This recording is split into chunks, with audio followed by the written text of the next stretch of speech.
and other research activities.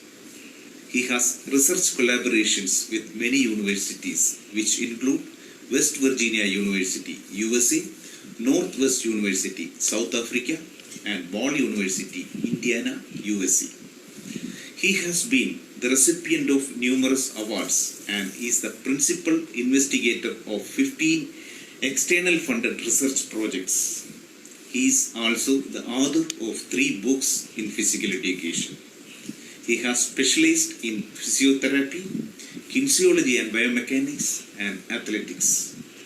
On behalf of IQAC, Department of Physical Education, and my personal behalf, I cordially welcome you to the webinar.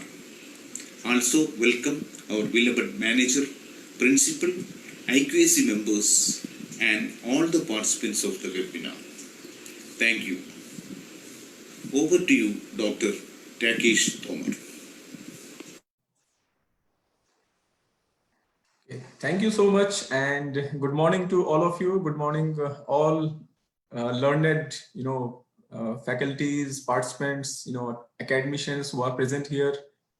And thank you so much, Dr. Jacob, for your speech and giving me this opportunity, to present my views on such an important topic. Thank you, Saju Sani sir, that for inviting me for this webinar. And thanks to all of you. Thanks IQAC, who is organizing this seminar for different subjects. And am I audible? Because I think I get some message my internet connection was not stable. It's okay, sir. Audible.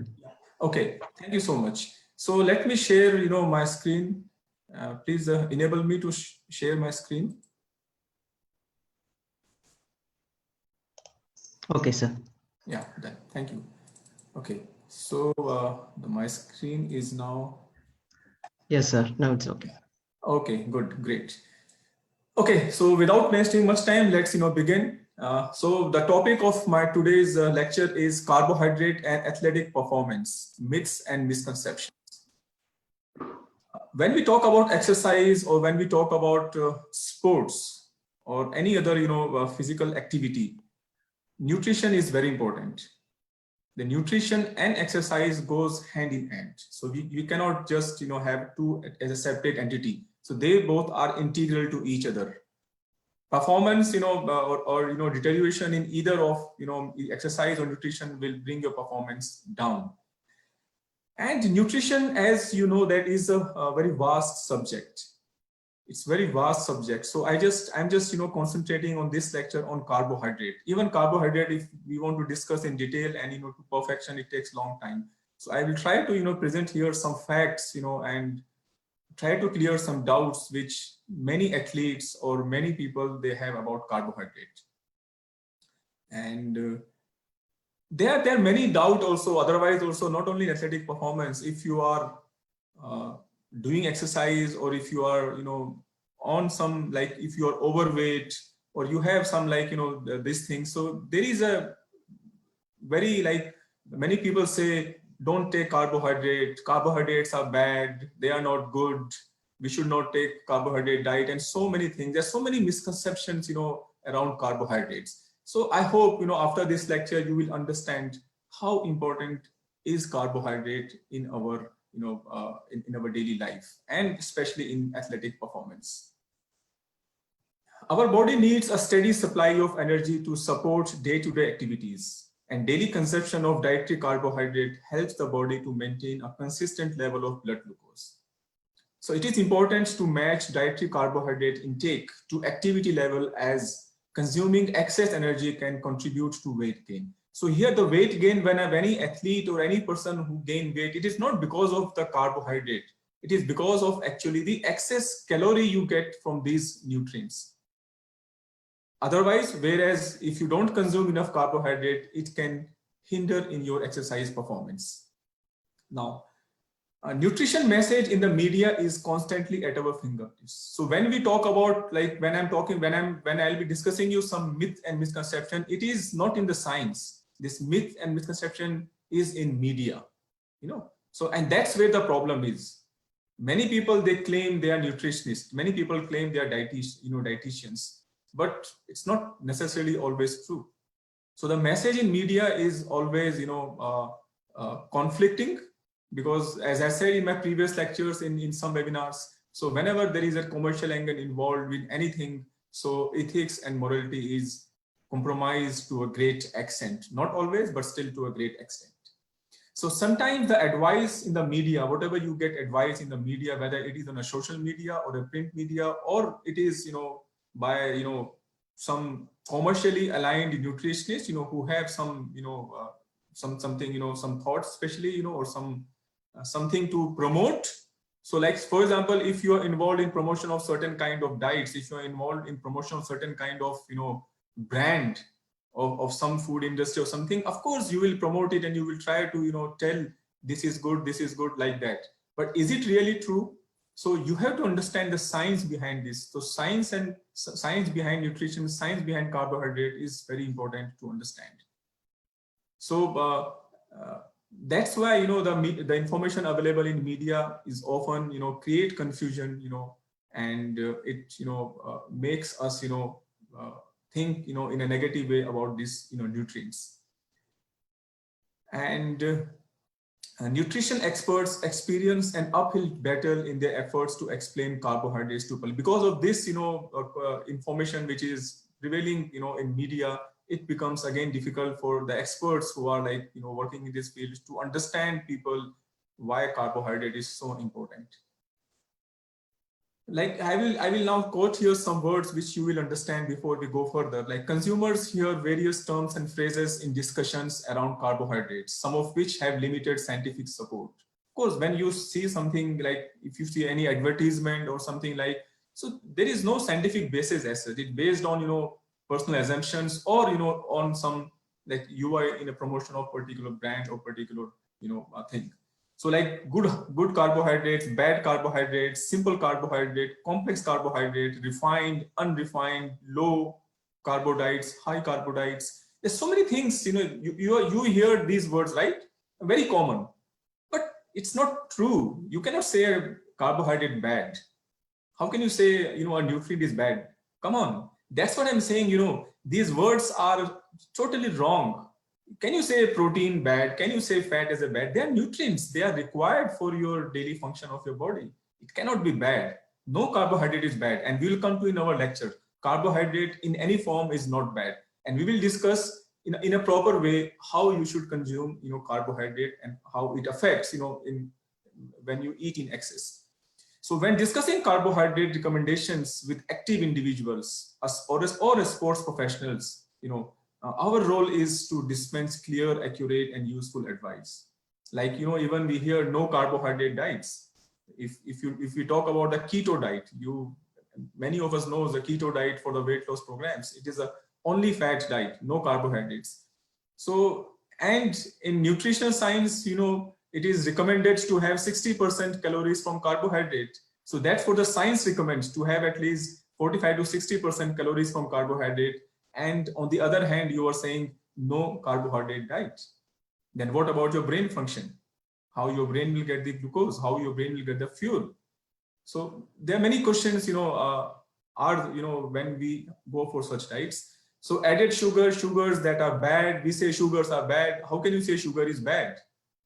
Sugar is not bad. We'll discuss that why sugar is not bad. You may be now thinking, some of you, come on, everyone knows sugar is bad. You may be thinking, we are hearing, from all over in the media and magazines, sugar is bad. Sugar is not bad. I will tell you why we should not use the word bad, and how we have to analyze and we have to discuss sugar, in relation to the athletic performance and in your general life also. Then when to eat carbohydrate, when to avoid carbohydrate, whether or not carbohydrate causes a fat gain. This is again very question. I will discuss that in the last slide probably, and at the end, why is carbohydrate fattening or not, and we'll discuss that in the last end of my lecture, and so on. So the information in media about requirement of carbohydrate appears to be somewhat complicated. That's what we understood. Okay, so the client should get, if you are prescribing a diet, or if you are involved in coaching with your athletes. Okay, so it should be, they should get a very clear and concise advice from the fitness and health experts or from the coaches. Now, most of the carbohydrate in our food actually should come from a nutritious mix of whole grain. So you have to understand carbohydrate, from which sources you should get carbohydrate and how these sources affect in different ways.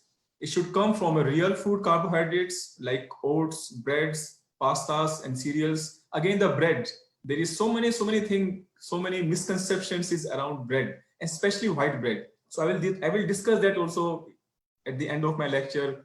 White bread is good or bad, and why it is also required. We'll discuss that with scientific evidence. Then vegetables, fruits, nuts, and seeds. So these are you should get carbohydrate from a different mix of sources. So simple carbohydrates like sugars should be used as a fuel to boost performance before, during, and after vigorous exercise. Sugar is very important. You cannot eat fruits and vegetables 1 hour before or 30 minutes before your training session, right? It will affect your your digestion process. So you need sugar also. Again, the important is when and how you should eat these sugars. We are here talking about the athletic performance, right? So carbohydrate, as we all know, that it is a preferred source of energy for body. So, and this statement is very clearly understood, and very well, this is, there's so, it's based on scientific evidence. And once a nutrient which is a preferred source of energy for body, how can you avoid that nutrient? How can you say a no carbohydrate diet? How can you say low carbohydrate diet when the carbohydrate is a preferred source of energy for your body? So the body cells need energy from glucose, which comes from carbohydrate, right? So we consume carbohydrates in food and beverages as simple sugars. We consume in the form of starches and non-digestible fibers. And all of the carbohydrates we consume, whether from a soft drink, whether a piece of fruit, a whole grain, or a slice of bread, or an energy bar, which is available, as a products, are digested in the small intestine and absorbed into the bloodstream as simple sugars such as glucose, fructose, and galactose. So this is the process, how you get the energy when you eat a carbohydrate. Now the starch, which is found in pasta, which is found in rice, grains, and other whole grains, are actually a large group of glucose molecules that usually take more time for absorption and digestion and provide sustained release of energy. So to understand the difference between the simple sugars and difference between, like we can say a complex or the starch, So these starches, which is found in a whole foods, and that's why, we recommend you should eat whole food, but not only whole food. When you say take carbohydrate from only whole foods or whole grains, it is also not correct. When you say take carbohydrate only from simple sugar, it is not correct. So you have to have a nutritional mix. You have to have a combination of the whole food and also simple sugars. Simple sugars are very important, for athletic performance, especially as I said, when you are entering in a competition, and especially immediately after the exercise, because when you finish a strenuous and hard exercise, you need immediate, immediately you want to, refill your glycogens, which is depleted from your muscles. So these starches, which is found in whole foods, also contain number of vitamins, minerals, and fibers. So whereas food high in simple sugars such as candy, soft drinks, sports drinks, energy drinks, and desserts typically are low in these nutrients. So if our too much focus is on simple sugars, you will get energy, but of course they are low in nutrients. So the starch and the whole food or whole grains, they are high in vitamins and minerals. So that's the difference, but this has to be balanced. This has to be balanced, energy from the starches and energy from the simple sugars. Of course, the simple sugars content is lower, and the starch, or the complex carbohydrate content is higher in your food. So as you know that all carbohydrate contains 4 calories per gram. Okay. So if you take 1 gram of carbohydrate, you get 4 kilocalories. So if you are taking, say, for example, 1 spoon of sugar, just to give an example, in 1 spoon, maybe this is 5 to 6 grams, of sugar. So you will get around 20 to 30 calories with 1 spoon of sugar. So you have to understand how you are getting calories from the carbohydrate. So then you can calculate, whether you are taking an excess calories or you are taking, calories according to the requirement of your body. So as I told you, it can be used to fuel, cells in your body, including those in the brain and muscle tissues. So remember, your brain get, energy only from carbohydrate, that is in the form of a glucose. So whenever our muscles are active for more than few seconds, so remember, you cannot get energy from fat as and when you want if you exercise. When you start exercising, as and when you become active for more than few seconds, glucose is the preferred fuel for muscles. So initially, all of your energy comes from the glucose. So the greater the exercise intensity, the more reliant muscles become on glucose as a fuel. And this is one reason, remember, and that's why this is a misconception when we say low carbohydrate diet. This is one reason why low carbohydrate diets are not recommended for active people. If you are active, if you are doing exercise, you have to take, a good carbohydrate diet in your daily food.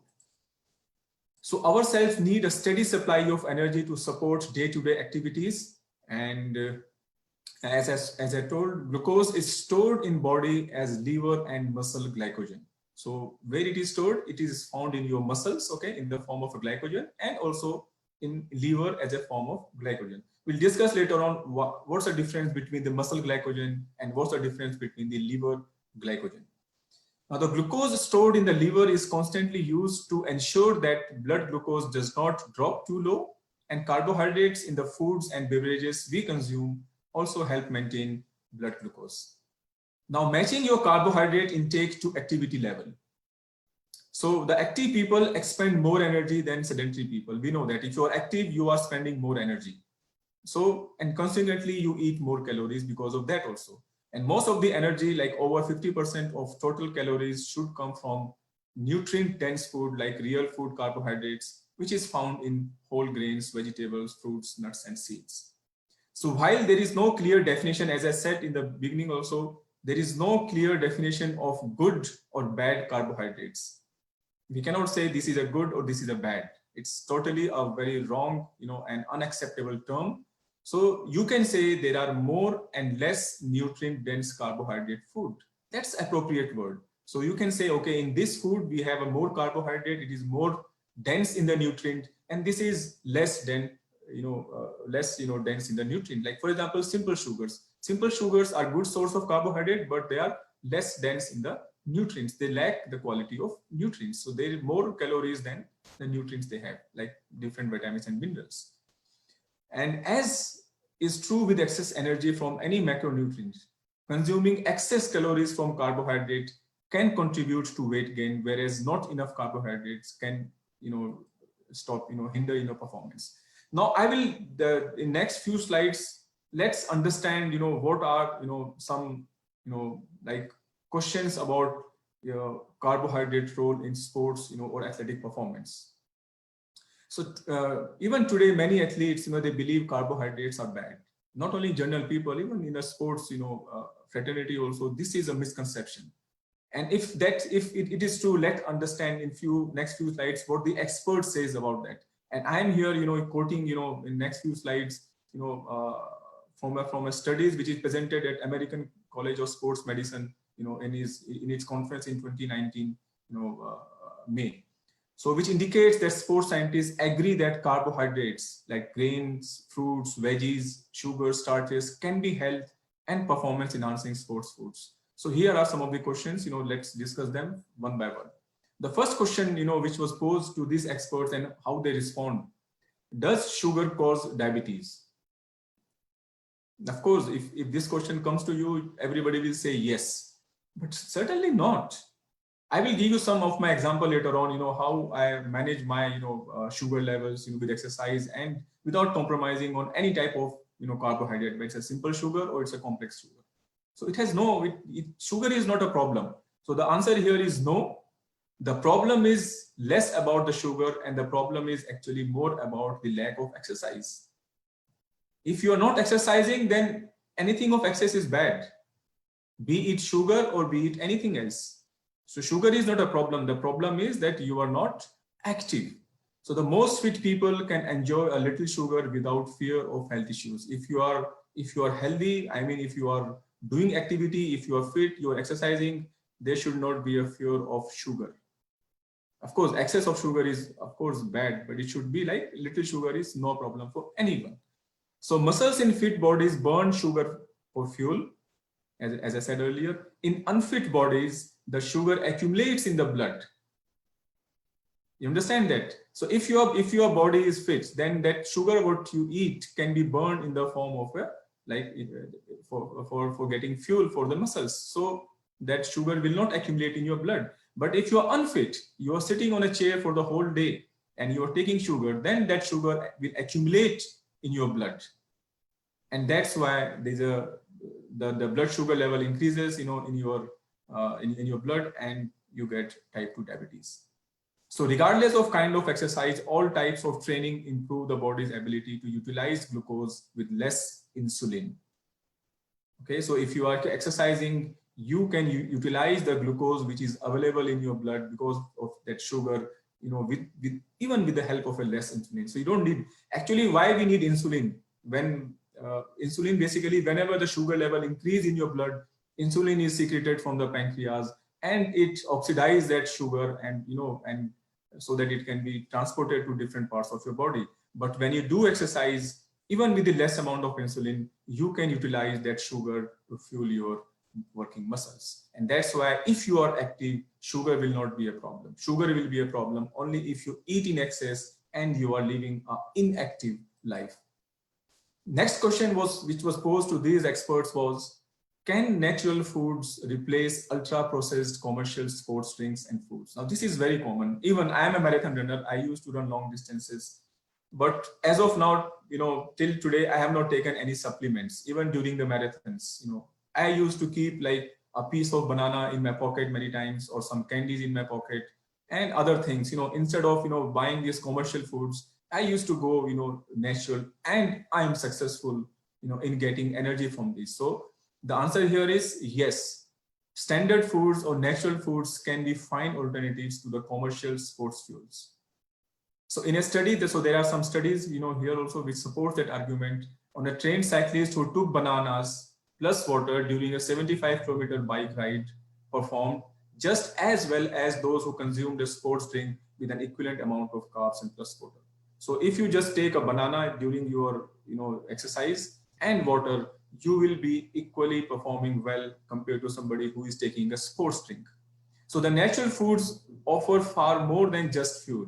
They contain abundant bioactive compounds that have a positive impact on health and performance. For example, again, it was found in a study. So those cyclists who took banana, okay, so they had the lower levels of oxylifins. So it is a compound, that increases with excessive inflammation. So compared to somebody who has taken the sports drink. So athletes who believe that commercial sports food and fuel are better than standard foods overlook the benefits from the bioactive compounds found in real foods. So here, certainly don't go with that. It's not necessary that you have to take only the commercial sports foods. We can easily manage without commercial sports foods with the natural foods. So this is the one misconception which has to be cleared among the athletes, and the sports persons. Then third question is, are potatoes an easy to digest sports fuel? Again, potatoes, is used, in many, we see potato as, as a negative food many times. Many people, if you eat potato, you will be overweight, overfat, this and so many things. The here answer is yes. Again, it is proven by a study where trained cyclists are, they eat breakfast and soon thereafter they competed in a 2-hour cycling challenge. That was then followed by a time trial. So for fuel, the subjects consumed either potato puree, or they took gels, or they took water. So the results suggest both emptied similarly from gut, like that from your, from intestine or from the stomach, and potatoes are as good as gels for supporting endurance performance. So they are equally good. The potato is equally good, as compared to the gels for supporting your endurance performance. So the cyclist completed the time trial in about 33 minutes when they ate the potato or the gel. and this is 6 minutes faster than with plain water. So any fuel, basically any fuel is better than no fuel. When you are involved in exercise, especially a long duration exercise, any fuel is better than no fuel. So of course the potatoes are a good alternative, to commercial jets. Is fruit juice a healthful choice for athletes? Yes, fruit juice can be an excellent source of carbohydrates to fuel muscles. Especially the colorful juices such as grape, cherry, blueberry, orange also offer anti-inflammatory phytochemicals called polyphenols. That's why the colorful juices are, in addition to the you get an instant energy, you get other nutrients and chemical important compounds from there. So in a study, again it is proven by a research, subjects did muscle damaging exercise and then consumed a post-exercise and a bedtime protein recovery drink that included either pomegranate juice, tart, cherry juice, or just sugar. So the protein polyphenol beverages boosted muscle recovery better than the sugar beverage. So if you have these, like especially when we are talking about the pomegranate juice, it offers more advantage than to a simple sugar beverage. So yes, the fruit juices are a healthful choice for athletes. Now, does carbohydrate intake trigger intestinal distress for ultra marathoners? This is again, a question, especially those who are running in endurance, or long distance races. Even I have, experienced, such things because I do a lot of long distance, especially marathons. So does carbohydrate intake trigger intestinal distress? Not always. Yes, each can, but it's not true always. So during a 60-kilometer ultra marathon, for example, 33 runners, they reported their food and fluid intake. And they consumed between around 150 to 360 calories, which is equal to 37 to 90 grams of carbohydrate per hour. Means every 1 hour they consumed somewhere between 40 to 90 grams of carbohydrate with an average of 240 calories per hour. So this is the requirement actually, you need when you do exercise, which is longer than 1 hour duration. So this meets the recommendation for carbohydrate intake during the extended exercise. And the majority, 73% of the runners, they reported some type of gut issues. Of those, 20% of the complaints were ranked serious. But interestingly, the GI complaints were not linked to carbohydrate intake. So these complaints were not actually linked to carbohydrate intake or to gut damage. In fact, the higher carbohydrate intake potentially reduces the risk of gut injury. And again, the research has confirmed that. So unfortunately, runners cannot avoid all factors such as jostling, dehydration, nerves that can trigger intestinal problems. So there are a lot of other factors which affect your intestinal distress. It can be, as I said, it can be the dehydration during the activity. It can be your nerves imbalance, or any other chemical activity which is happening when you're going for a long distance races. So it's not actually only because of carbohydrate.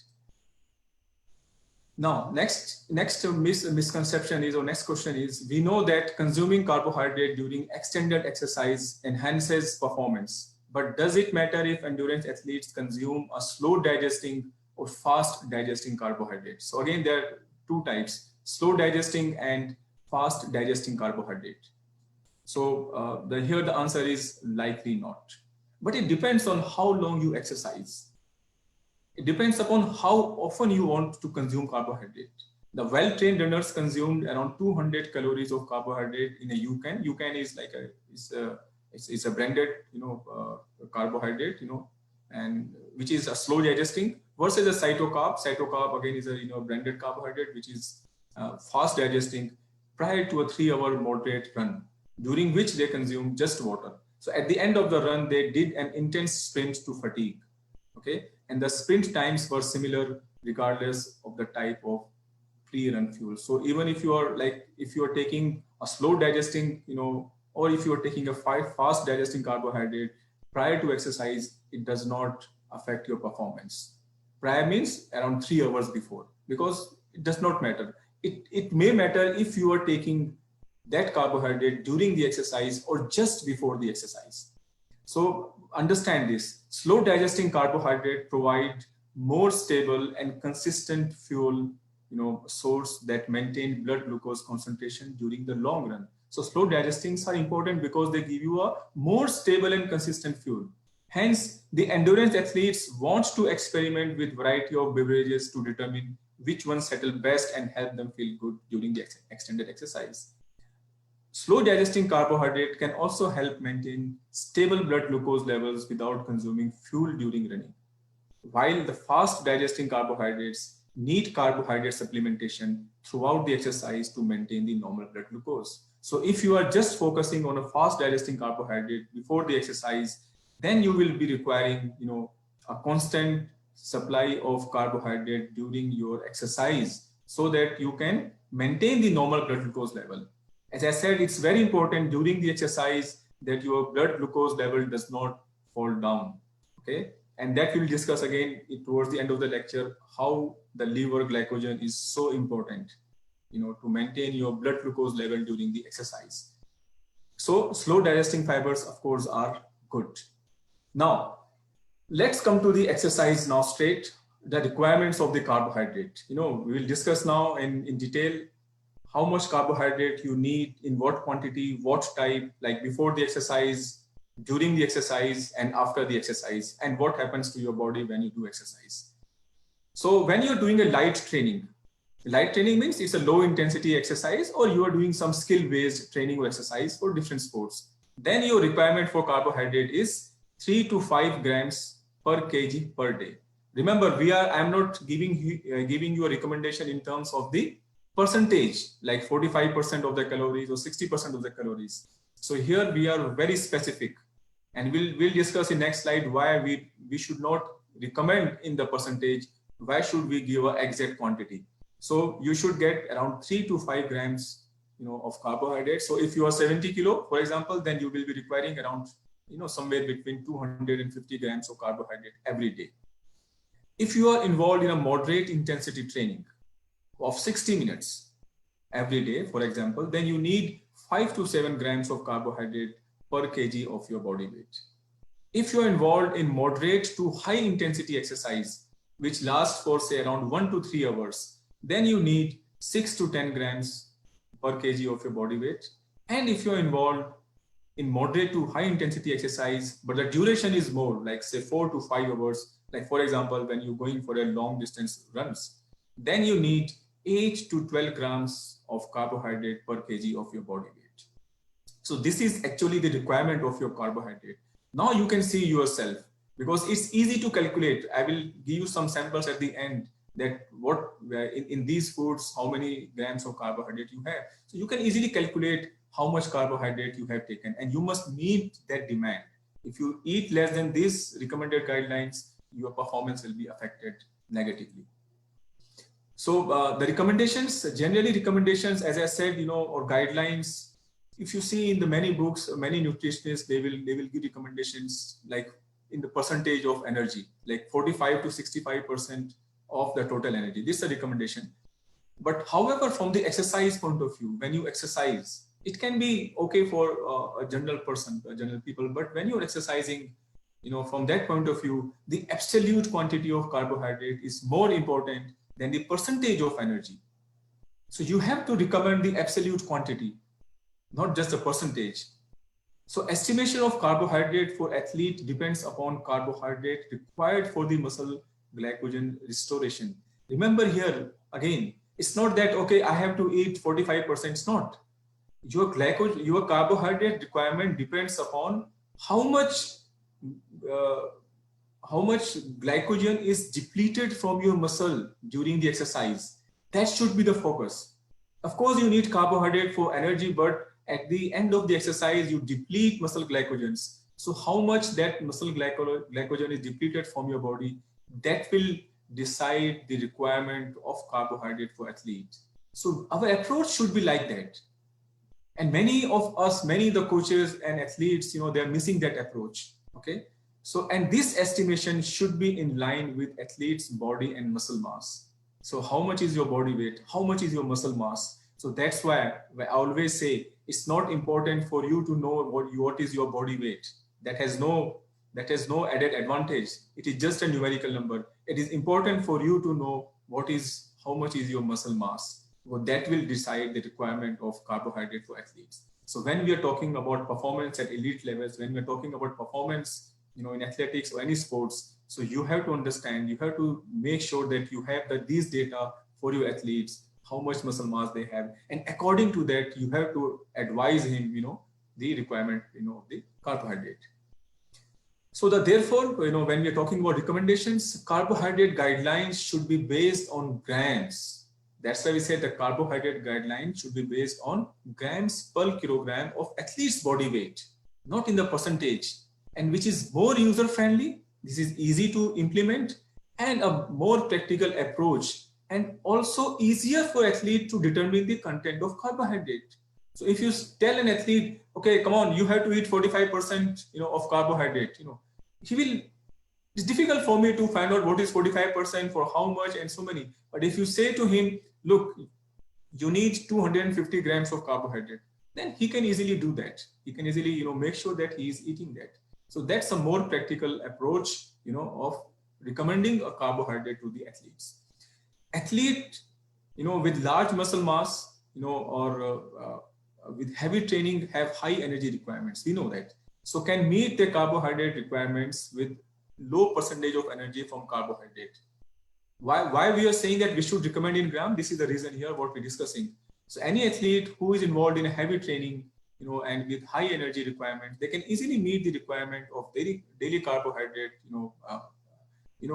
by around 50%, means. For example, which this 50% comes to 500 to 600 grams. That is 7 to 8 grams per kg per body weight for 70 kg athlete, and which is sufficient to maintain muscle glycogen stores. So when we are talking about, athletes with large muscle mass and heavy training, even if we tell them, okay, take 50% of your energy, they can meet the requirements. But it is conversely not true to the other athletes. Like for example, on the other hand, for a 60 kg athlete, if somebody is just 60 kilo and he is, consuming his requirements are only 2000 calories, per day. So a diet with 60%, even if you recommend him 60% of energy, 60% is the higher side of carbohydrate requirements. So still he is taking only 4 to 5 grams per kg per day, which is certainly very low, right? As we discussed, in the first slide, what is your requirement if you're doing moderate to, high intensity exercise. So it may not be sufficient to provide carbohydrate for daily training requirements. And that's why I said, we should not recommend these carbohydrates in the form of percentages. We should recommend in the form of, a gram per kilogram of athlete's body weight. So this will definitely help athletes to meet their requirement of carbohydrates. Now, next important concept is glycemic index and glycemic load, which we always use as a word GI and GL. So foods with low GI gives slower and sustained release of glucose to the blood, whereas on the other hand, food with high GI causes a rapid and short-lived increase in the blood glucose. So this is a difference between, the low GI foods and high GI foods. Like high GI foods are which foods? We know that high GI means which has a high glycemic index, and like they raise, the blood sugar level, too much. It is like glucose. It comes from the simple sugars, bread, potatoes, breakfast cereals, the cereals which you take in your breakfast, all the cereals, and the sports drinks. So these all are high GI, type of food. Okay. And the moderate GI food are sucrose, which you get from the soft drinks, oats, tropical fruits, like banana and mangoes. So they give you a moderate, they are moderate in the GI. And the low GI food are like fructose, which comes from, you get from milk, you get it from yogurt, you get from lentils, pastas, nuts, fruits, and like apples and oranges. So if somebody is like, you have a problem of like diabetes or something, then high GI foods are not recommended. Then one should go for the low GI food. Okay. So low GI foods are recommended before exercise, but while moderate and high GI food are recommended during exercise and after exercise to promote glycogen depletion. So both foods are equally important, whether it's a high GI or low GI. So you need low GI foods before the exercise, like milk, yogurt, lentils. You cannot drink milk during exercise, right? because it's difficult to, pass through your gut, quickly. So you need low GI foods before the exercise, and high GI foods you need during exercise. So when you are running, when you're exercising, or you are involved in 2 to 3 hours of exercise, strenuous exercise, then you need to have high GI food, so that you can, or even after the exercise. After exercise, immediately, we are talking about immediately, after exercise, you need to, promote glycogen depletion as fast as possible. Now, there is another concept, and very important. If you it's very prevalent in athletics, especially in any endurance event which lasts for more than 90 minutes, which is glycogen supercompensation, or in simple term, we say carbohydrate loading. Most of you have heard about this carbohydrate loading. And recently, in recent years, the concept of carbohydrate loading has changed. Probably, I don't know, but many of you might be knowing this. We were following, old concept, which includes 6 days of, So here, let's understand this first. The carbohydrate loading will only benefit. So you have to understand when you have to load carbohydrate in your body and who needs it. So it will only benefit athletes which are involved in intense and continuous endurance training, which lasts for more than 90 minutes. If you are exercising or involved in any training or competition less than 90 minutes, you don't have to do carbohydrate loading. This is the first principle which you have to understand. And many times we fail to do that. So accumulating glycogen stores above the normal will not benefit athletes to exercise harder in short duration. So if you accumulate, if you increase your glycogen stores, it won't help you in short duration exercise. Rather, it may affect performance. If you try to increase your increase your glycogen stores in your muscles in short duration exercise, it will affect your performance negatively because of the stiffness and the weight gain. Remember, whenever you store glycogen in your body, whenever you store glycogens in your muscles, you always, this a temporary, you have a temporary weight gain, right? Because of the glycogen plus additional storage of water. Because with every 1 gram of glycogen, you will store additional 3 grams of water. So if you're taking 1 gram of glycogen, you are storing 4 grams of extra weight in your body. Of course, it's a temporary. So the people who are involved in competition, in activities where weight is important, like you cannot compete if you are more than 60 kg, 70 kg categories. So you have to be careful. Now, some bodybuilders, even you will be surprised to know that some bodybuilders also use carbohydrate loading to increase their muscle mass and enhance the appearance.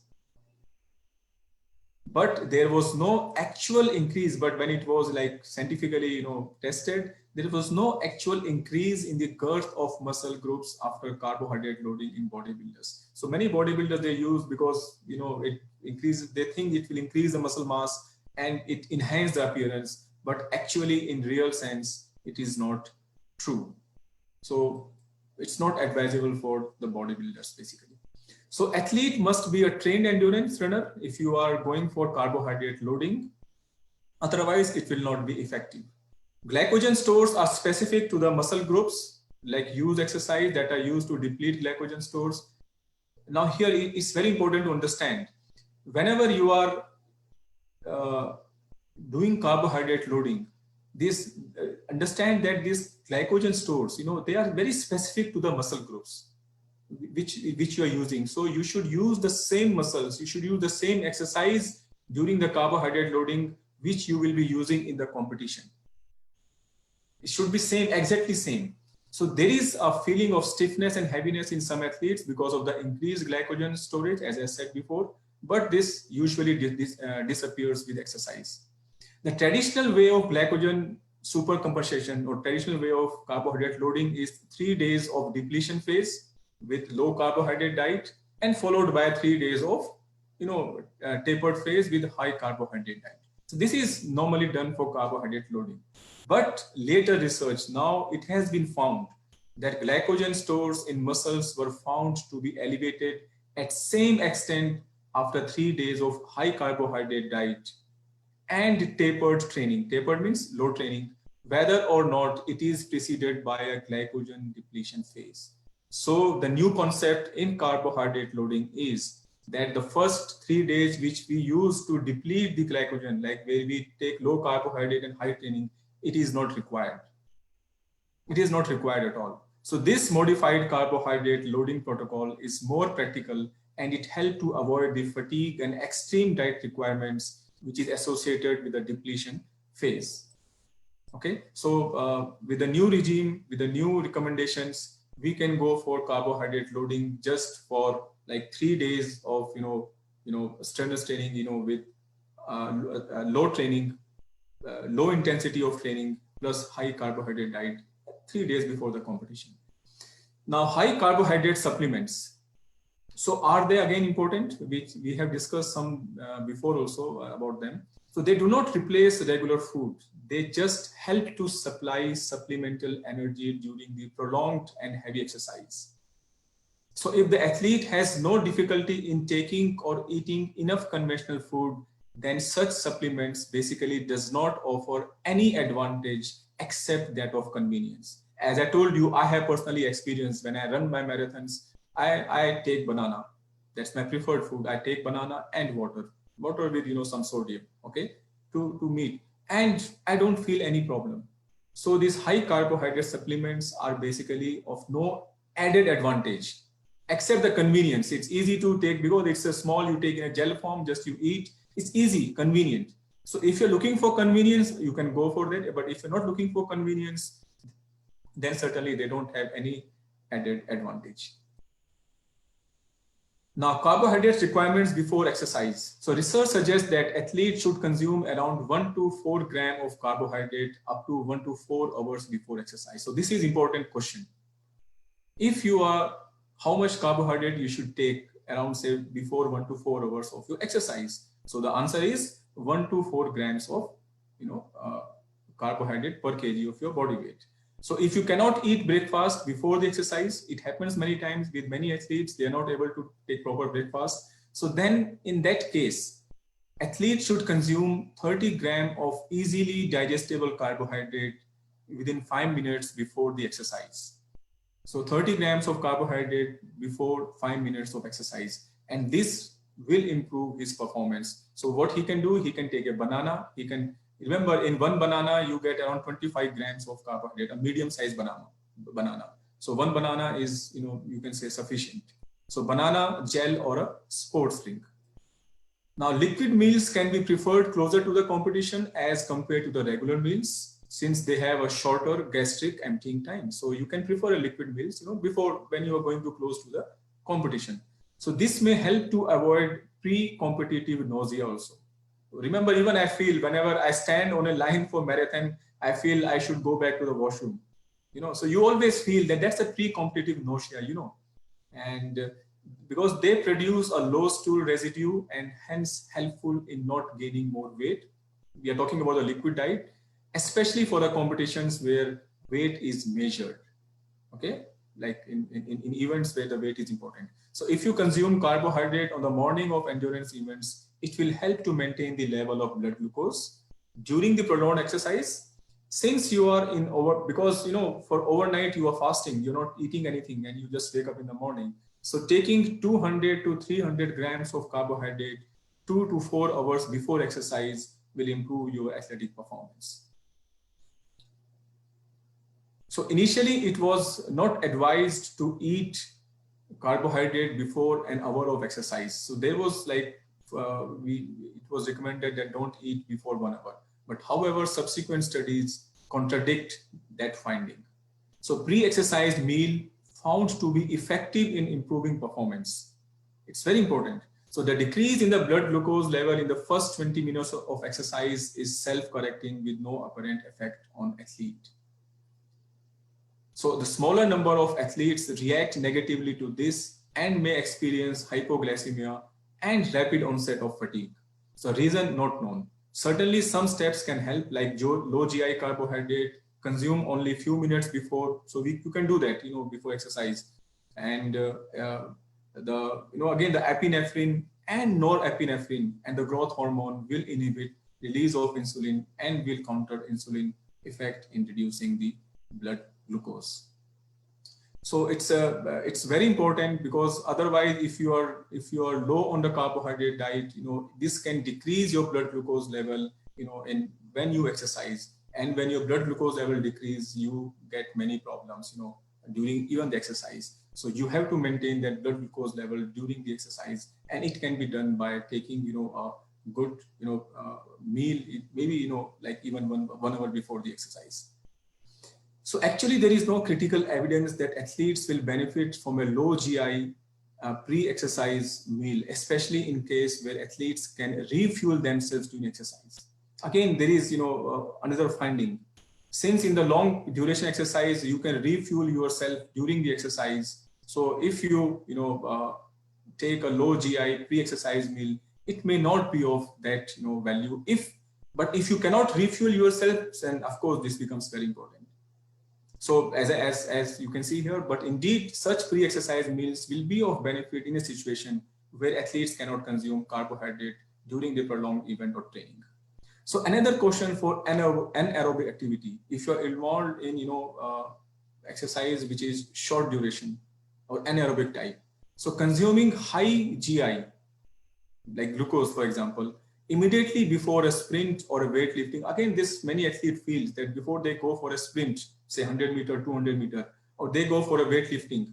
So this does not help them to, improve their performance, because they think that if they take the high GI food like glucose immediately before a sprint or weightlifting, but this does not provide them the quick burst of energy they require.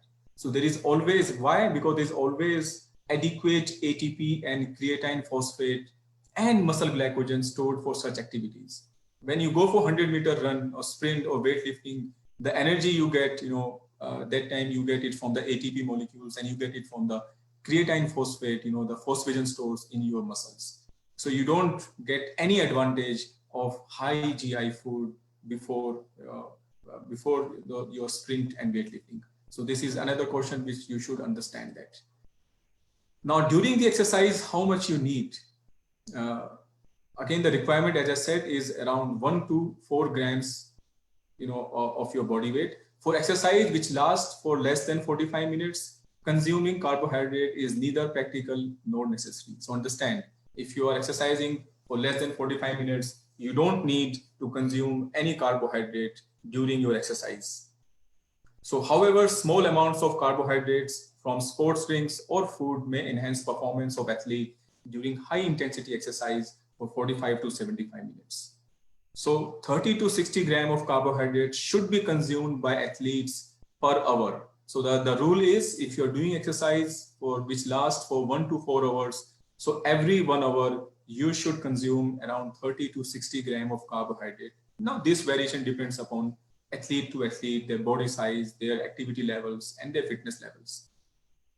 And during an intermittent high intensity exercise lasting for, as I said, between 1 to 2.5 hours. Now, if your exercise is lasting for more than 2.5 hours, it goes up to 3 hours or more than 3 hours, then you should take around 80 to 90 grams per hour, like in case of ultra endurance exercises. So this is the requirement of exercise. Like if you ask me, every 1 hour you should be eating like, 1 banana during the exercise, this prolonged exercise, at least 1 banana. Now, carbohydrate requirements after the exercise. So again, that is very important. After the exercise, or when there is less than 8 hours gap between the two competitions or two workouts. Suppose in morning 8 o'clock you have a competition, and then in evening again at 4 o'clock you have another competition. So then what should you eat? So there is a depletion of muscle glycogen stores when you do any activity, any strenuous activity. So therefore, athletes should consume carbohydrate immediately after the first exercise session to maximize the recovery time between the sessions or competitions. So athletes should eat, then how much they should eat during that time? Around 1 to 1.2 gram, for the first 4 hours after the glycogen depletion exercise, and taking a smaller amounts of carbohydrate frequently, that is every 15 to 30 minutes, will further enhance the muscle glycogen synthesis. So during the long periods of recovery, Like for example, 24 hours, if you have recovery of 24 hours, then spacing of carbohydrate consumption does not matter. So it's as long as you consume enough carbohydrate for that day. Otherwise, in the small, like 8 hours, you need to space that carbohydrate very carefully. Okay.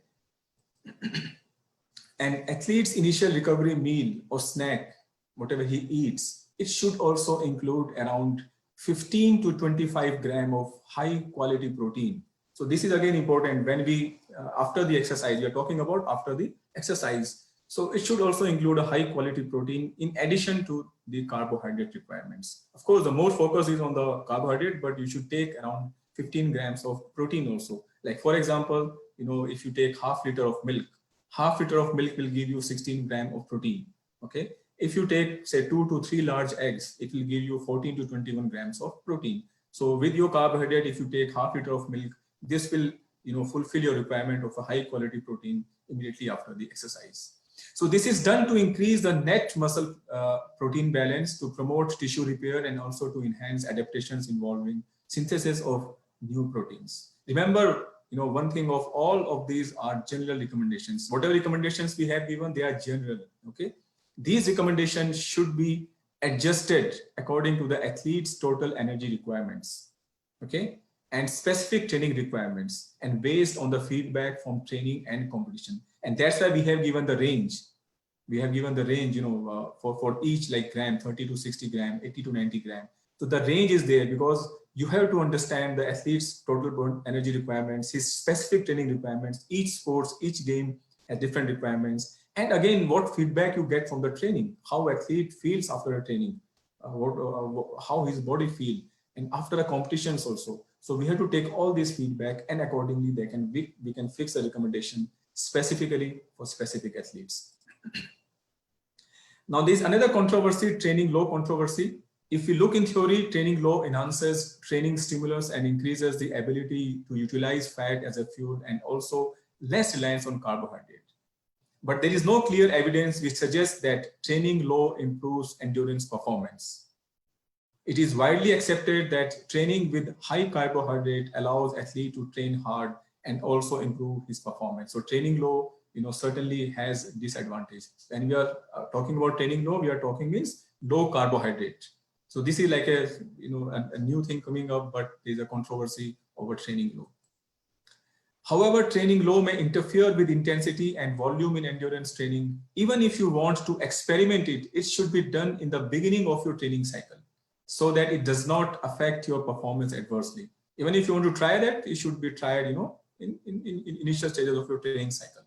High carbohydrate is recommended for high intensity training sessions, and also when athlete is preparing for a competition. So it's advice is basically training low. There's a controversy. Some people are going back, but still the high carbohydrate diet is always recommended. Now, when we talk about liquid or solid, which one is better? This is again, a question always comes: liquid or solid carbohydrate.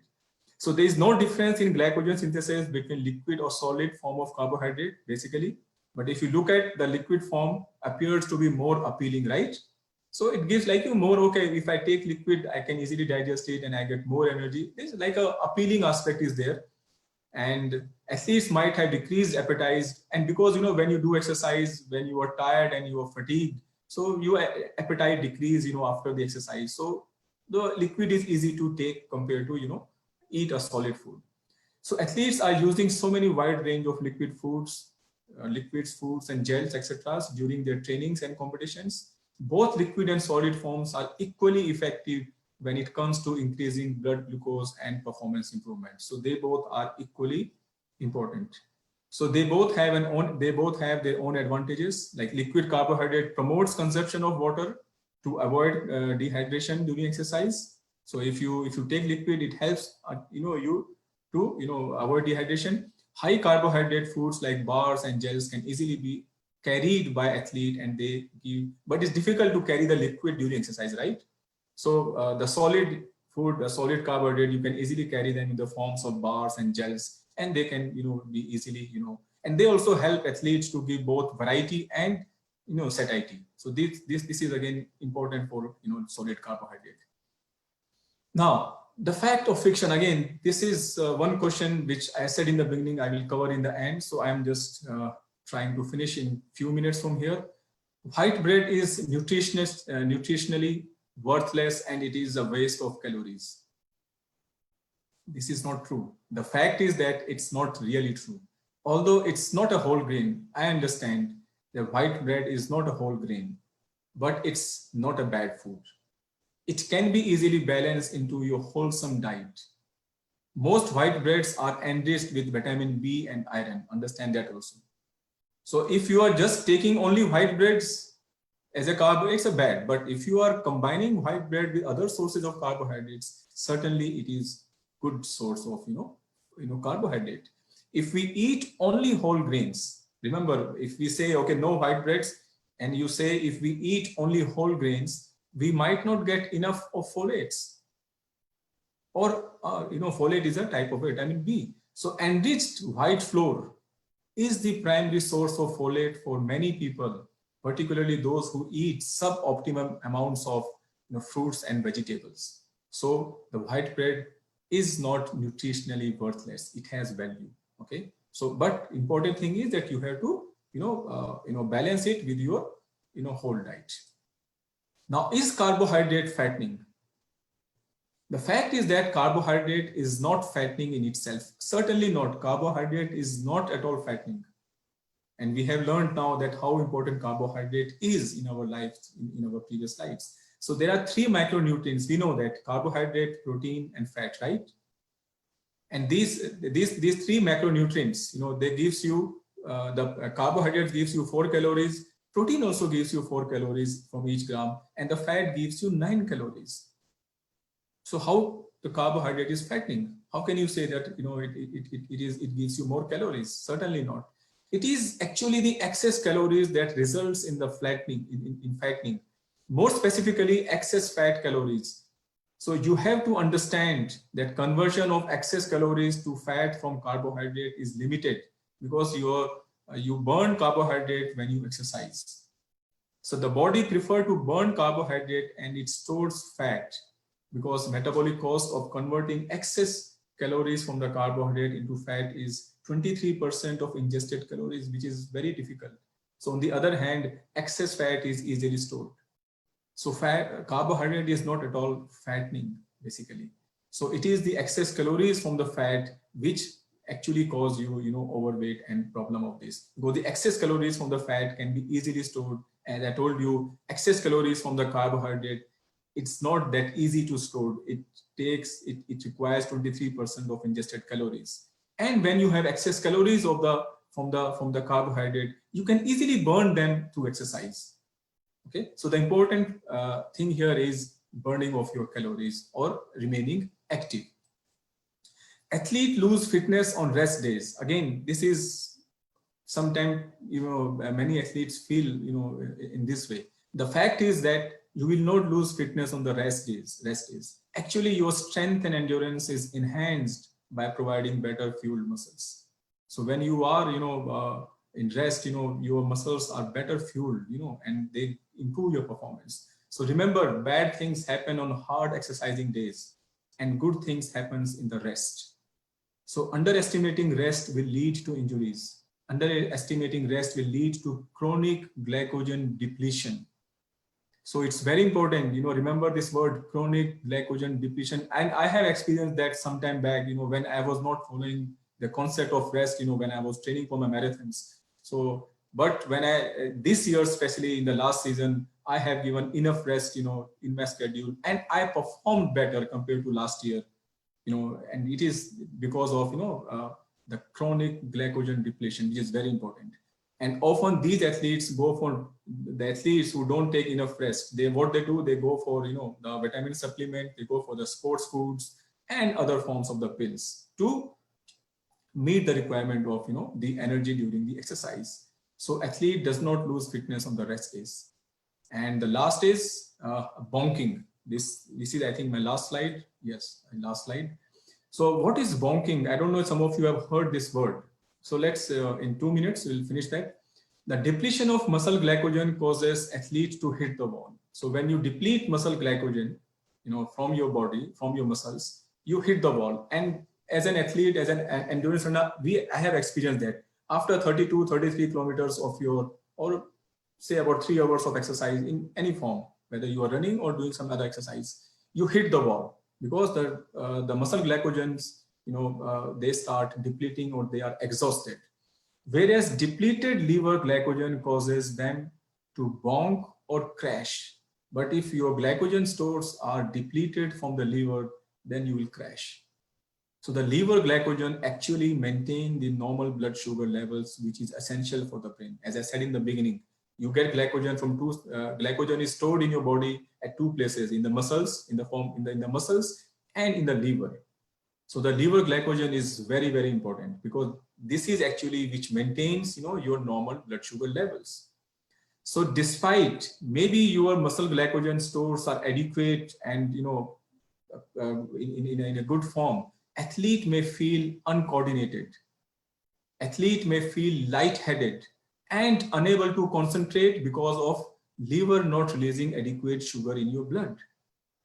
And that's why, many times, athletes, they face, despite having enough muscle glycogen, they feel problem and their performances are, reduced, because of this. So muscles and brain both require glucose.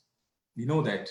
And the muscles can store glucose and the brain and burn fat. Your muscles can store the glucose, your muscle can burn the fat, but brain cannot store the glucose, right? So this means you must consume food close to strenuous exercise. That's what we were talking about, that before 1 hour or 3 hours before exercise, why it is so important to have, carbohydrate, so that you can maintain a continuous supply of sugar to the blood, so that the brain gets fuel during the exercise. So it's not only your muscle which needs fuel during exercise, it's your brain also which needs a constant supply of fuel. And because of the low blood sugar, sometimes athletes, tend to perform very poorly. So with this, I will just, now display some of the slides, for your understanding that how you can get carbohydrate from these sources. So each of these sources will give you 25 grams of carbohydrate. So I will just, you can take screenshots of this if some of you want, like 2 slices of whole bread give you 25 grams of carbohydrate, half cup of rice, half cup of pasta, oatmeal, so you can see that. I think this is self-explanatory. 2 cups of milk will give you 25 grams of carbohydrate. Okay. And then comes the beans and starchy vegetables. You can see here the quantity, how much quantity you need to get a 25 grams. So all these quantities are fixed for 25 grams. So with this, you can easily calculate, how much carbohydrate you are taking every day in your diet on your food. It's very easy to, then calculate. So with this, I finish, my lecture here. I, sincerely convey my gratitude and thanks to you all who give me a patience hearing, listening to my lecture. And now my, session is open for questions and answers. Thank you so much. Thank you, sir. Our principal is with us. It's our great pleasure to invite Dr. Vincent B. Netto, the principal of Fatima Mother National College, to speak a few words.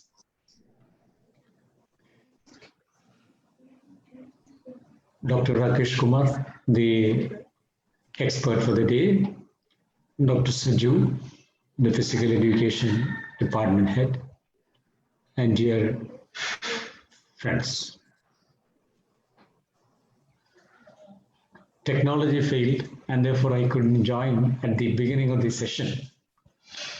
However, I could listen to the great expert, Dr. Rakesh Tomar, giving you a very brilliant lecture on carbohydrates and athletic performance, myths and misconception.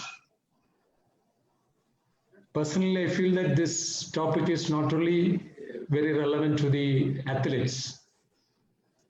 As a normal human being, particularly under the backdrop of the COVID-19, I think glucose and glycogen are inevitable for our body, muscles, brain, as also it will help us retain a very good personality, a healthy personality, which would help us to withstand the attacks of such microbes.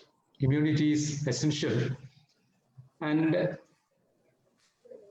topics like this should be debated. And I personally feel that in the higher education,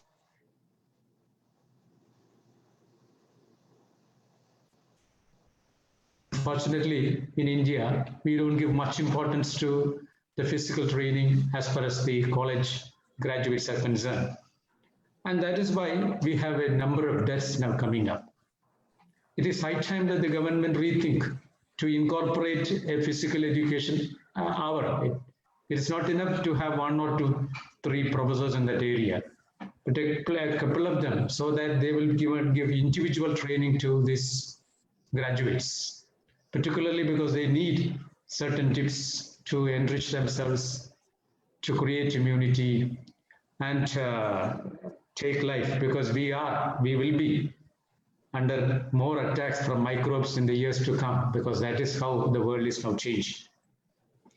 I congratulate Dr. Saju Sanni for having organized this webinar. And we had a great privilege in listening to Dr. Rakesh Tomar, and his profile, gives how he is equipped.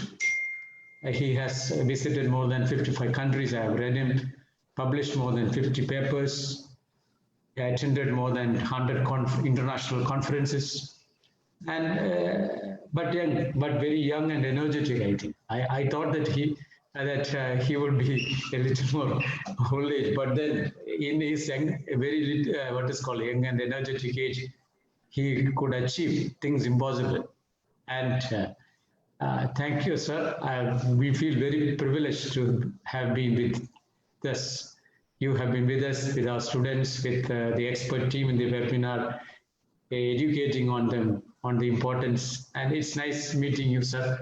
So I feel privileged, and I congratulate the Physical Education Department of this college. And I also extend my congratulations to the head of the department, Dr. Saju Sanni.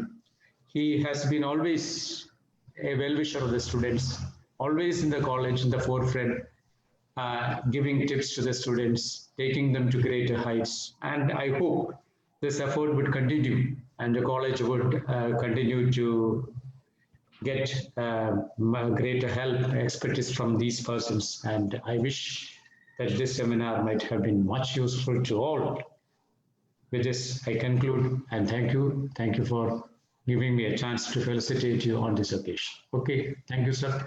Let me take the lead, because I am not an expert to speak on this topic, but then I have been very much delighted, and I have been enlightened, informed by some of the tips you gave. Even though I'm not an athlete, I think I would take enough of carbohydrates so that I would strengthen my muscles and my brain, because glycogen is inevitable for the body. Thank you, sir. Thank you very much. Thank you so much. Thank you so much. Thank you, sir. And now the session is open for discussion. Participants can use question and answer facility. You can see Q&A facility in your Zoom window. You can raise question using Q&A facility.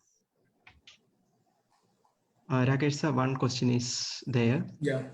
Okay, sir. Can you discuss that? Yeah, there is a question, somebody, name is not clear, but he asked, does that mean that all type of carbohydrate together must come to this quantity? How does one get to know about the muscle mass?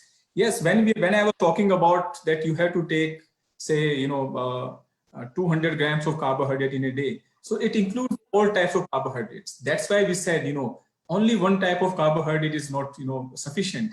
If you just take only the complex carbohydrate, only the whole grains, it is not a good idea. If you take only the white bread, it is not a good idea. So you should take the whole grains, you should take the sugars also. It's very important. Sugar is very important during the exercise, after the exercise, because you want to deplete the lost glycogen stores immediately. So you have to understand which type, whether it's a high glycemic, high GI, carbohydrate, or low GI carbohydrate, or if it is, a whole grain carbohydrate or simple sugars. We have to balance that, in our diet. So if your requirement is say 200 grams of carbohydrate, you must balance the, all these together. So it's important. And your second question was about the muscle mass. Yes, it's not that easy to find out your muscle mass. You need some, sophisticated equipments, but it's nowadays we have some weighing scales. I can recommend some weighing scales like Omron weighing scale, which is very, which can predict your amount of the body fat, very easily through infrared rays.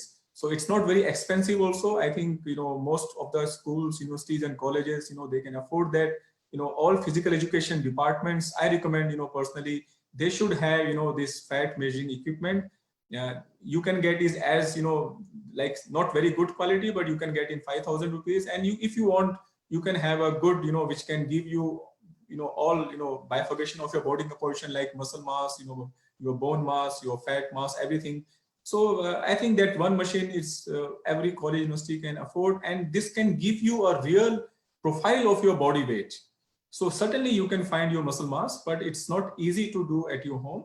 At home, still you can do it, by some inexpensive, methods, weighing scales. But in institutes and universities, we can easily afford, this body analysis. We say that a body fat analyzers, they can analyze your body fat, they can analyze your muscle mass, and you can actually give a good and like a proper profile of health to your students and staff. Because when you say and you measure the weight of a person and you say that you're 80 kilo, it has no value. When you say 80 kilo, it is just a numerical value, nothing more than that. It does not give anything about a person, about what you are. But when you give him, this is your body composition, look, from 80 kilo, you have 10 kg of fat, you have 65 kg of muscles, and you have rest is your bone and other organs weight. It makes sense. It makes sense. But just stepping up on the weighing scale and to know your weight and height does not make any sense for your health purpose. Okay. I hope I clear your query. And if there are any other questions, let me just go through the slide, this question answers session. Some more questions are there, sir. Yeah, people who are obese, how must they find what is required carbohydrate? As I said, in my lecture, if you have listened carefully, it is not about obese, or it is not about, who is normal weight. So carbohydrate requirement is according to your body weight, according to, more specifically, to your muscle mass.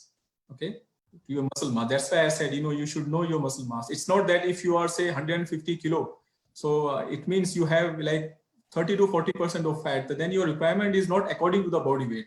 Your requirement of carbohydrate is according to your muscle mass. And that's why we said we should know when you know your weight, you should know how much is your muscle mass in your body. But of course, for the obese people also, it should come under the total number of calories. When you are obese, your calories should be restricted to, say, 2,000 calories, not more than that, 2,200 calories. So it should be the percentage of the calories. So if you have to eat, you are obese, you're overweight, and you need to eat, say, 2,000 calories, then around 50% of those calories should come from the carbohydrate. So it's not that you are obese, so you have to skip carbohydrate. You understand there are only 3 macronutrients: protein, fat, and carbohydrate. So if you skip carbohydrate, then how you take energy? Do you want to take energy from the fat only? Certainly not. Protein is not the source of energy. Protein is only for your building of your muscles and repair and maintenance of your tissues. So protein purpose is not to give you the energy. Energy you will get only from carbohydrate. And if you try to get more calories, more energy from fat, then again, it is not good for your health. So skipping carbohydrate, if you're obese, certainly is not good. So your calories should be around 50% of your total requirement for the day. That is for the obese people. And complex sugar in the form of pastries is another question. Chocolates, ice creams are not at all good for sports person. What about the long distance runners? Again, this is what I said. How can we say that the chocolates and the calories from these pastries and the creams are not good for sports person? It's not. We don't have to look at it in that way.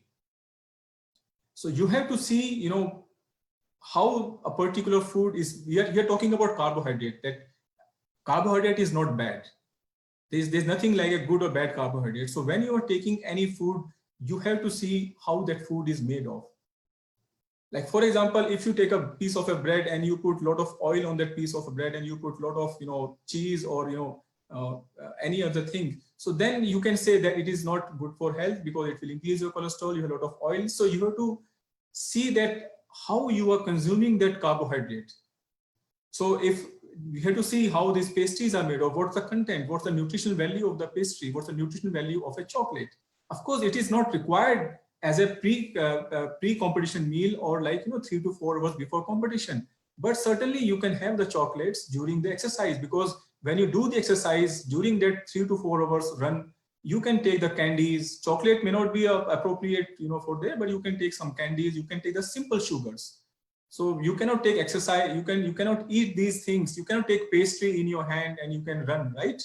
So you have to use the food. As I said, you can take banana, you can take oranges when you are involved in long distance exercises, and you can take candies, you can take simple sugars with you, which will certainly help you to get the required instant energy during that long distance exercises. Then next question is, does one need to take all the carb even if they are on a weight loss regime? Yes, weight loss regime does not make any difference in the nutrients. When we are talking about the food, when we are talking about diet, whether you are on a weight loss regime or you are on a weight gain regime or you are on exercise, you have to take a nutritionally balanced diet.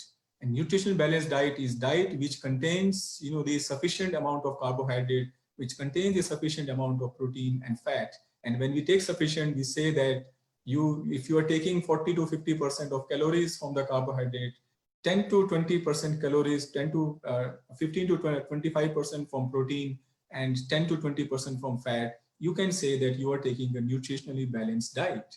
So in whatever regime you are, weight loss or weight gain, carbohydrates are equally important. As I said, if you are low on carbohydrate, I didn't discuss other aspects which is related to the weight here because I was more focused on the weight, for athletic performance. But when you are on a low carbohydrate diet, what happens, the protein, the body needs protein, right? And that protein, the carbon for that protein will come from the the body needs glucose, and that glucose the carbon from that will comes from your muscle tissues. So if you are low on carbohydrate, you are compromising on your muscle health. If you're low on carbohydrate, you are compromising on your brain health. So certainly low carbohydrate diets, and that's why the keto diets, very, very famous. I know some of you might be knowing about keto diets. Here in my university also, my place also, many people, they go for keto diets. So keto diet is certainly zero carbohydrate and it's all fat diets. There are a lot of controversies around that. The medical fraternity is totally divided, on recommendation of keto diet. So there are so many pros and cons. Pros are very less, they're mostly are the cons. So carbohydrate is an essential, nutrient for sustaining your life.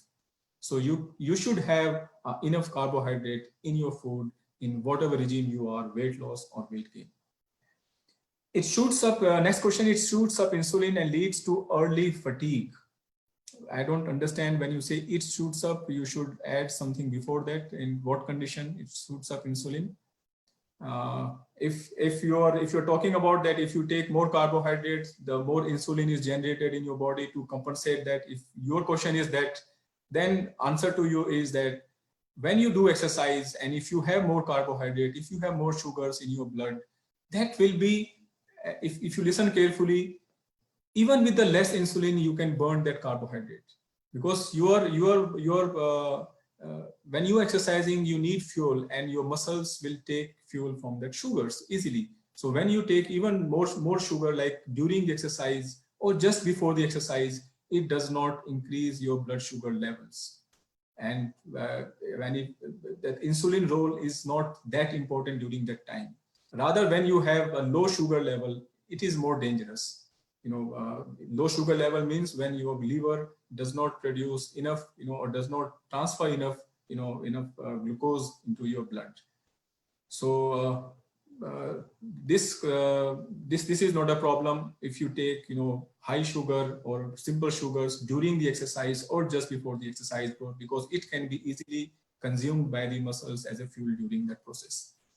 So, okay, he has say, I mean to say eating complex sugar in the form of pastries, chocolates and ice creams shoots up insulin and leads to, that's what I said, it's not, when do you want to eat the chocolates? Again, the timings are important. The timings are important, what time you are eating, why, how you are eating, it's during exercise or before the exercise or after the exercise. Insulin, as I said in the beginning also, if you are an active people, if you are an active person, if you are an active sportsman or you're doing exercise, this blood sugar problem will not be there. So this will certainly not shoot. Of course, insulin will not shoot up that much. Insulin will be managed very easily if you are an active person. So some more questions are there in Q&A window. Okay. Can I just, okay. Okay, yeah, here are questions. Okay, I was looking at chat only. For reducing our body fat, what kind of dietary plan should we follow to attain the proper BMI? Reducing your fat, body fat. Again, this is a very long topic actually, but let me answer it here, to you. When you are on a weight loss program or fat reducing regime, basically diet plays an important role, but more than diet, it's the exercise which is important. If you are just focusing on a diet and you're asking me this question that I am just only on a diet plan and not exercise, then my answer will be, not for you, because certainly not. So you cannot have any diet plan without exercise which can promote the fat loss, because you have to understand that when you are on a diet plan, not exercising, you are not going to lose your muscle mass, not going to lose your fat mass. You're going to lose only your muscle mass. So you need still a good amount. As I said, its diet plan should include all the nutrients. It should be a balanced diet. The diet should not be low or deficient on any one nutrient. It's a carbohydrate, fat, protein, all are equally important, whether you are reducing your weight or you are gaining your weight. So it has to be, followed with your exercise plan. And next question is from Dr. Jitin. He asked, in general, how can we balance the carbs intake for a normal person, not exercising person? Yeah, for a normal person, it should be balanced. Like, as I said, there is no need to go for the for the recommendation with the grams per kg of body weight. You can go as a percentage of your energy. So you should take around 45 to 60% calories from the fat. As I told in the beginning, don't think about the carbohydrate, don't think about the fat, and the protein. They are important. Important thing is that when you take the excess calories is actually which hurts you. And the excess calories from the fat is more harmful than the excess calories from the carbohydrate. So when we are cutting on a carbohydrate, it's not good. So you should take, as I said, you must take 45 to 60% calories of your daily requirement from carbohydrate. And when you take the excess calories more than the required, suppose if you need only 2000 calories in a day and you take 2500 calories, those 500 calories are bad. Now these 500 calories, whether they come from the carbohydrate, whether they come from the fat or they come from the protein, they are excess calories, and that's what is accumulated in your body in the form of a fat. But again, the excess calories from the carbohydrate compared to fat, is if you take, it's less, because when you have the excess calories from the carbohydrate, you can still burn them, in the day by doing some activities. But when you have the excess calories from the fat, it can be easily stored in the form of an adipose tissue in your body. Okay. Then to maintain moderate fitness, how much amount of carbohydrate is required? As I said, 45 to 60% of calories should come from the carbohydrate. And if you are, if you are doing some exercise, then you need around 5 to 7 grams. If you are exercising person, you are fit person, or you are a sportsman, you need around, we are talking about moderate, you need around 5 to 8 grams of carbohydrate per kg of your body weight. So if you're 70 kilo, you need around 300 to 400 grams of carbohydrate every day. That is required. Sir, is excess, one more question, it's anonymous attendee. It has been told that one who do exercise can consume sugar without fear of diabetes. What if a person who is suffering from diabetes consumes sugar? Will it affect badly? You see, again, this is a question of debate, and I can give you here one example. If we have a time, some 5 minutes more if we have, I can give you an example of myself. Last year, since my family, there is a tendency of diabetes in my family, so I am prone to diabetes, of course. So last year, my HbA1c, the HbA1c is a a value which tell you about you are diabetic or not. HbA1c was 6.3. 6.3 means I am diabetic. The range is up to 6. 6 is normal. More than 6 is so. What I did basically, I start my exercise programs. Especially my running activity. So I did my running. Of course, I run a lot. 10 to 15 kilometers. Or like you can say 40 kilometers in a week, roughly. So I started my running program and I did not compromise on my food. So this I did on my personal, so I know how it affects. So I did not compromise on the sugar at all. I didn't compromise on any sweet, anything. I like sweets too much. And after 6 months of vigorous exercise, without controlling my food, my HbA1c value came down to 5.3. From 6.3, it came down to 5.3, which is now normal. So normal range is up to 6. Now I am 5.3 without compromising. So even if you are diabetic, if a person is suffering from a diabetes, of course, the recommendation is not to consume sugar too much. You can of course you should do it in consultation with your doctor or medical practitioner. But of course, if you are not diabetic, not in the higher range, then and if you're exercising, it will not be a problem. But if you're diabetic, of course, you have to leave it. As I said, it's not only about sugar. You have to manage the simple sugars with the whole diet. So if you have 400 grams of carbohydrate, you have to take in a day, for example, or 300 grams. So you have to take the variety of carbohydrate, not just only the whole grains or wholesome carbohydrate. You have to take the all types, and remember that you should not take the excess calorie. It is the excess calories which basically hurts you. Okay, so we have to keep in mind that. Then can you recommend any particular type of activity which will be suitable for individuals which come to an active lifestyle to have a better control on insulin utility? Of course, the running is the best. I would recommend running. Any form of aerobic activity is very good to control your insulin utility. So running is the best form of exercise. So I recommend that strongly. How to enhance carbohydrate metabolism? When you do exercise, it's by default your first preferred.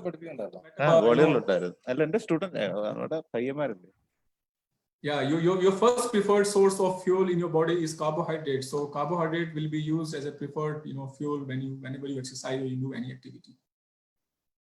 Whether carbohydrate loading is suggestible? This question from Mr. Prabhu. Yes, carbohydrate loading is suggestible, but in condition only when you are involved in an activity which lasts for more than 90 minutes. If you are exercising or your program or your training or your competition is less than 90 minutes duration, carbohydrate loading is not required. But if it lasts more than 90 minutes, yes, carbohydrate loading is suggestible with a new method. And it should be with the new latest research, not with the old one. Old one is not beneficial that much. So the new one, say only for 3 days, 3 days prior to the competition. And sometimes some athletes even do carbohydrate loading just 1 hour or within a 1 day. So there are different processes for that. Okay, so I hope I have answered. Can you suggest any exercise for 60 years old diabetic person? Yes, if a person is old, then we have to be very careful when we prescribe exercise. Of course, as I said, aerobic activity is must for a diabetic person, along with some strength training. So it depends upon a person. If a person he has a problem with his knees, or if he has some joint problem, we can give him exercises in the water, especially in the swimming pool or swimming. Otherwise, we can suggest him, if he is okay with his body joints, I suggest him to do running. Running is good at all ages. If he cannot run, then he should walk. So walking, 1 hour walking in the morning, 1 hour walking in the evening will certainly release the symptoms, and the severity of diabetes in diabetic person. So if you're 60 years old, I will suggest you to go for a running. If you cannot run, at least 1 to 1.5 hour walking in a day is must for you. And that to be both in the morning and evening. So that you can keep your insulin level, your sugar level in your blood controlled. Because as I said, even if you're diabetic, when you exercise, when you do activity, your sugar level, which is increased in your blood, can be used as a fuel, by the working muscles, and this will keep the sugar in your blood, controlled. So it can be easily done. Okay. So someone has raised their hands. I think they have something to ask directly. Can I unmute them? Yeah, please, anyone, no problem. If you have a time, I don't have problem. Okay, sir. Binu Albert, sir, your mic, you are unmuted. Your microphone is now unmuted. You can speak to the resource person.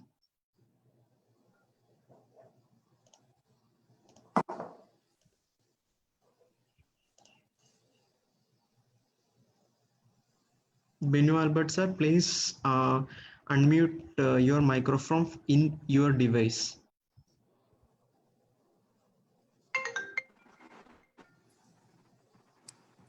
Sir, can you hear me?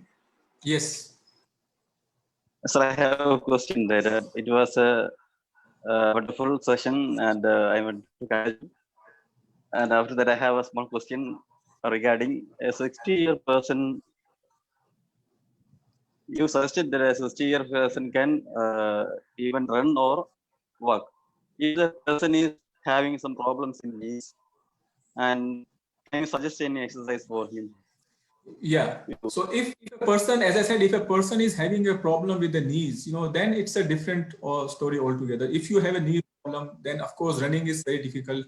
But I will suggest, him to do walking, brisk walking, if he can. But if he even can't do brisk walking, it's difficult for him to walk, then he can do exercises underwater.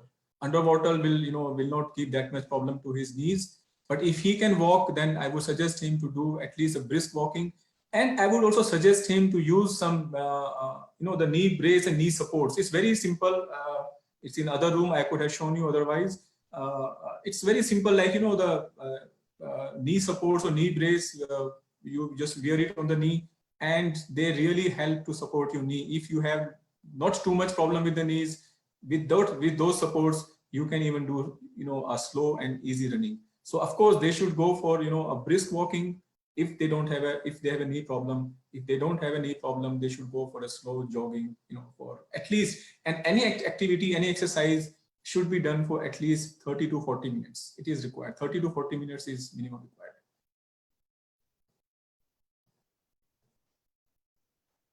Okay, any other question?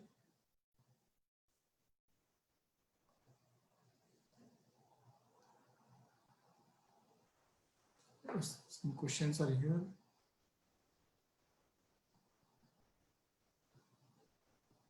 Okay, there's a question here that people who lead a sedentary life, in short, must have all these nutrients in a balanced way, right, sir? Yes. As I said, we should not look a nutrient, in isolation. Don't look at carbohydrates in isolation, that we should not take carbohydrate, we should not take fat.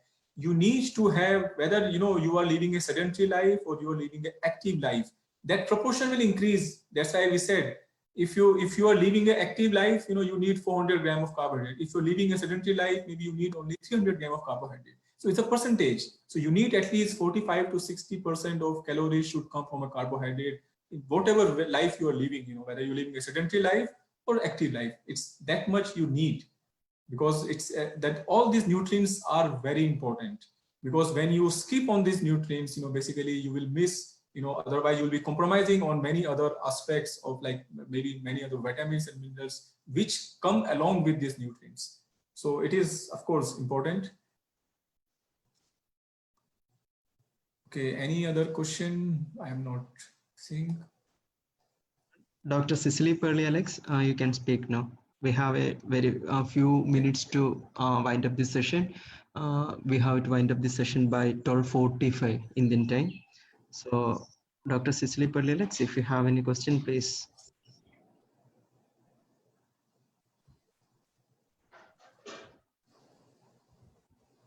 Please unmute your microphone.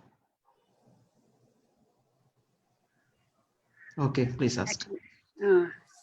So I'm Pearly. I don't have that much. I don't have any questions, but it was very informative, very wonderful session for me. Thank you so much for your valuable information. Thank you. Thank you. Thank you so much.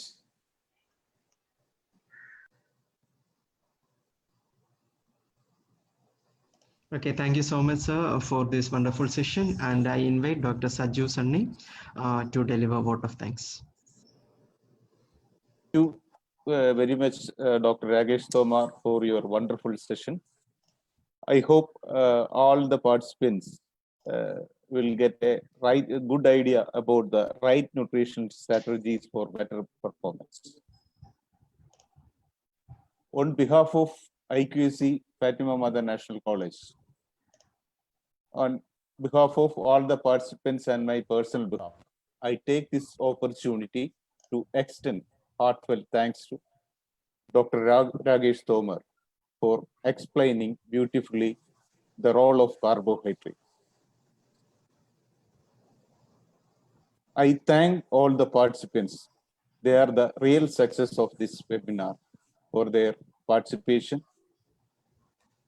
I thank Dr. Shaiju, IQAC coordinator, two energetic young technical supporters, Mr. Prijit, our librarian, and Professor Sijin in the Department of Physical Psychology.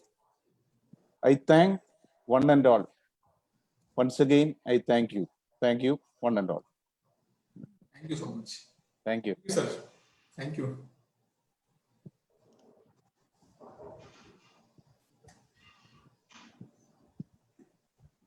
നമ്മുടെ അടുത്തൊരു webinar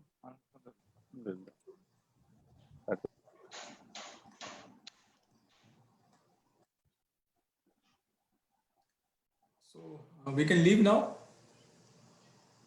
Yes, sir. Yes, sir. Thank you so much. Okay, thank you so much. Yeah. Thank you so much.